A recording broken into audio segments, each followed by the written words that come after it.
necesaria la conformación del litisconsorcio activo y pasivo.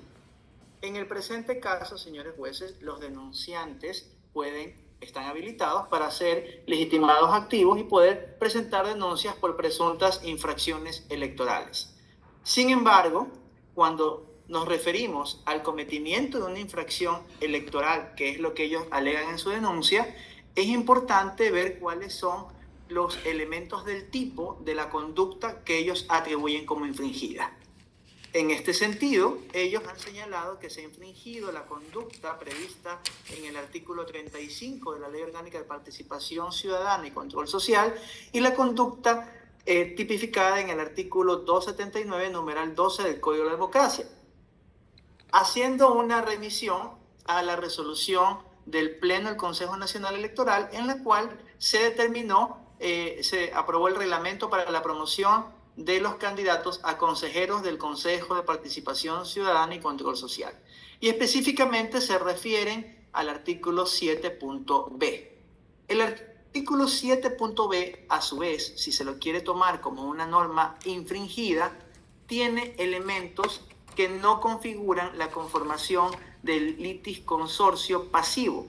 ¿Por qué? Porque en su parte pertinente, este artículo 7, letra B, implica que la prohibición de conducta se encuentra dirigidos, entre otros, por un sujeto activo, que son candidatos o movimientos de organizaciones sociales o políticas. Es decir, yo requiero un sujeto activo que sea el encargado de hacer este proselitismo político. B, el verbo rector de la conducta es realizar, pero la conducta que se pide una prohibición de abstención, es precisamente una conducta que solo puede ser realizada por aquel que tenga la calidad de candidato o movimiento político.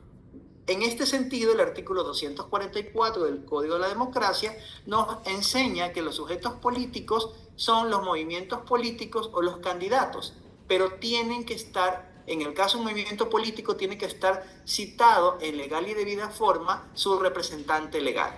Aquí se ha hablado de la promoción que se atribuye a realizar una organización política sin contar con el representante legal de la misma. En consecuencia, aquí estaríamos frente a una ilegitimidad de personería pasiva porque no se ha contado con el legítimo contradictor que sería el representante legal de esa organización política. También se ha atribuido que han participado candidatos. En uno de los videos que hemos impugnado y objetamos en su legitimidad y autenticidad, se menciona un supuesto candidato, Aquiles Álvarez y Marcela Guiñaga. Sin embargo, ellos tampoco han sido denunciados para conformar el litisconsorcio pasivo necesario, ya que ellos serían los candidatos promotores si es que se revisa los elementos del tipo que ellos atribuyen como falta contenido en el artículo 7.b. Por otra parte, el otro elemento es que hay un candidato que se beneficie de esta promoción, que en este caso son los que ellos atribuyen a mí defendido. Pero viendo que tiene que haber un candidato promotor o una organización política promotor, si no se cuenta con ellos, entonces no existe la comparecencia del legitimado pasivo que tiene que oponerse como candidato promotor o como representante legal de la organización política para conformar este litisconsorcio pasivo. En consecuencia, aquí se está vulnerando la legitimidad de personería porque no se ha contado con el representante de la organización política o tampoco con el candidato que se le atribuye haber realizado esta promoción, por lo que no se configuran los elementos del tipo al que se le atribuye infracción. Esto es el artículo 7, literal B, de la resolución número PLE-CNE-6-28-1-2019 del 28 de enero de 2019.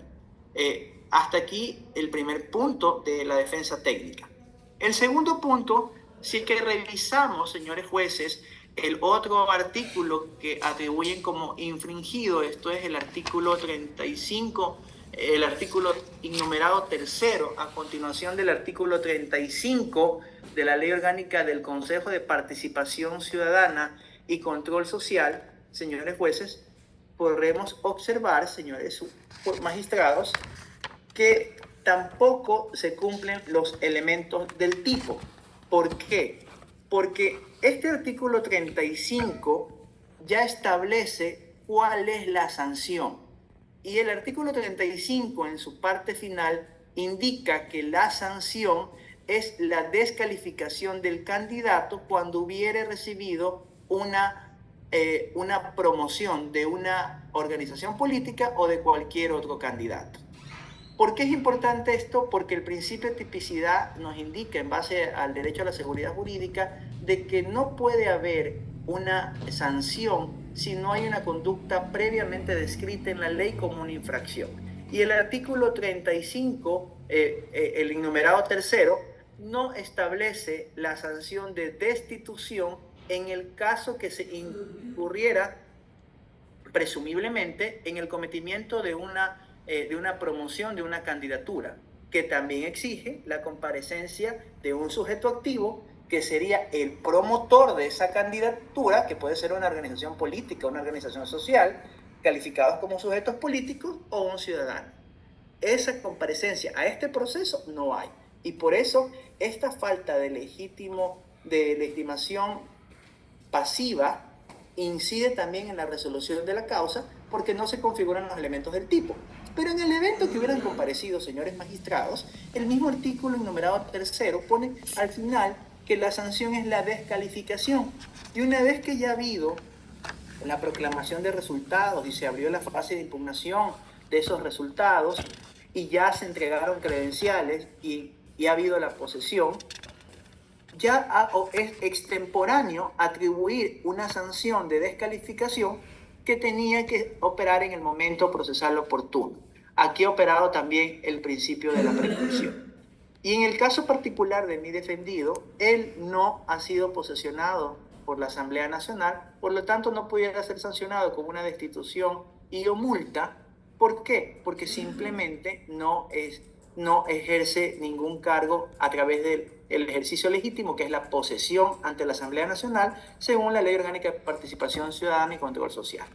Pero por otra parte, señores jueces, tengo que ser enfático en que los elementos del tipo, si ustedes los revisan con detenimiento, no se cumplen. Porque el artículo enumerado tercero del 35 ya estableció una sanción, la descalificación. Y eso es la descalificación del candidato, no la destitución del consejero electo o el consejero suplente. Por otra parte, si revisamos la resolución del CNE, también vamos a verificar que no está conformado el litisconsorcio pasivo con el representante legal de la organización política a la cual se le atribuye ser el promotor de otros candidatos hoy denunciados. Como tercer punto, también debo señalar, señores jueces, que el reglamento de promoción de los consejeros para el Consejo de Participación Ciudadana establece en su objeto, en el artículo 1, que esta reglamentación de la promoción son en medios tradicionales. Y estos medios tradicionales, nuestra Corte Constitucional del Ecuador ya nos ha dado una definición. Y en la sentencia publicada en el registro oficial suplemento del registro oficial número 811 del 17 de octubre del 2012, dentro de la causa número 028-12-5-CC, ha establecido en su parte pertinente lo que voy a dar lectura. Es importante señalar que al hacer referencia a todo tipo de medios de comunicación, esta Corte observa, al igual que la Corte Interamericana de Derechos Humanos, que la libertad de expresión es la piedra angular de un Estado democrático, motivo por el cual el artículo en mención no podría privar el derecho de expresión a aquellos particulares que en uso de medios no tradicionales de comunicación decidan publicar sus decisiones de voto. En este sentido, en la actualidad se han llegado a diferenciar los medios de comunicación tradicionales, entre paréntesis, televisión, radio y prensa escrita, de los nuevos medios sociales en línea, blogs, microbloggings, Twitter, entre otros.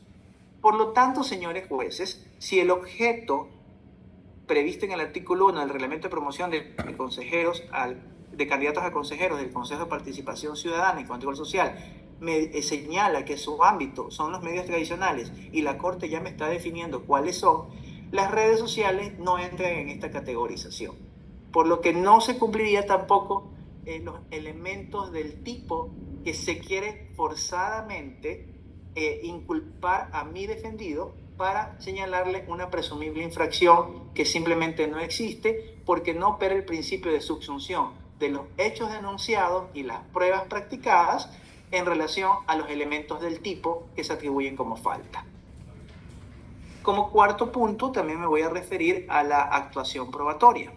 Señores jueces, al tratarse de extracciones de redes sociales y videos que han sido practicados en esta audiencia, en cuanto a las extracciones de redes sociales materializadas por notario público, no se leyó en su parte pertinente, como exige el reglamento de trámites del Tribunal Contencioso Electoral, cuál era la falta que se atribuía en esas publicaciones de redes sociales. No hubo una lectura, lo que prácticamente hubo aquí fue un anuncio. Y en cuanto a los videos, señores jueces, no ha habido la prueba pericial del cotejamiento de voz para probar que esa voz, en épocas de una inteligencia artificial, que se pueden hacer maravillas en las redes sociales, pertenecía a mi defendido. Por tanto, no se cumple el presupuesto contenido en el artículo 55 de la Ley de Comercio Electrónico, firma electrónica y mensaje de datos, que señala que para poder valorar esta prueba de medios digitales tenía que recurrirse a una pericia.